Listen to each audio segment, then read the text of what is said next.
ഇന്ത്യയുടെ പ്രധാനമന്ത്രിയായി തുടർച്ചയായ മൂന്നാം തവണയും സത്യപ്രതിജ്ഞ ചെയ്ത് അധികാരത്തിലേറി നരേന്ദ്ര ദാമോദർ ദാസ് മോദി. രാഷ്ട്രപതി ഭവൻ അങ്കണത്തിൽ നടന്ന സത്യപ്രതിജ്ഞാ ചടങ്ങിൽ രാഷ്ട്രപതി ദ്രൗപദി മുർമു സത്യവാചകം ചൊല്ലിക്കൊടുത്തു. നരേന്ദ്രമോദിക്കൊപ്പം 30 ക്യാബിനറ്റ് മന്ത്രിമാരും സ്വതന്ത്ര ചുമതലയുള്ള 5 സഹമന്ത്രിമാരും 36 സഹമന്ത്രിമാരും ഉൾപ്പെടെ 72 പേർ മന്ത്രിമാരായി സത്യപ്രതിജ്ഞ ചെയ്തു. പ്രഥമ പ്രധാനമന്ത്രി ജവഹർലാൽ നെഹ്റുവിന് ശേഷം തുടർച്ചയായി മൂന്നാം തവണയും പ്രധാനമന്ത്രിയാവുന്ന ആദ്യ വ്യക്തിയാണ് മോദി. നെഹ്റു, മകൾ ഇന്ദിരാഗാന്ധി എന്നീ പ്രധാനമന്ത്രിമാർക്കു ശേഷം മൂന്നാമതും അധികാരത്തിലെത്തുന്ന ആദ്യ കോൺഗ്രസ് ഇതര നേതാവ് കൂടിയാണ് മോദി.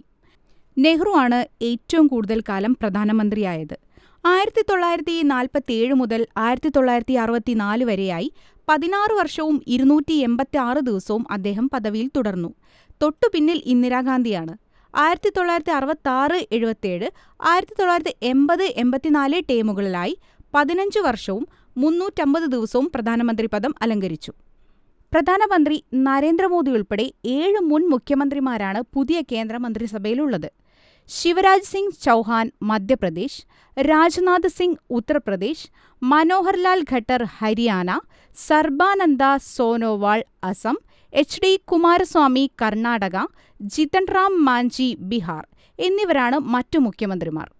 മൂന്നാം മോദി സർക്കാരിൽ കേരളത്തിൽ നിന്ന് സുരേഷ് ഗോപിയും ജോർജ് കുര്യനും കേന്ദ്ര സഹമന്ത്രിമാരായി സത്യപ്രതിജ്ഞ ചെയ്തു. തൃശൂരിൽ നിന്നുള്ള BJP ലോക്സഭാ അംഗമാണ് സുരേഷ് ഗോപി. നിലവിൽ BJP കോർ കമ്മിറ്റി അംഗവും സംസ്ഥാന ജനറൽ സെക്രട്ടറിയുമാണ് ജോർജ് കുര്യൻ.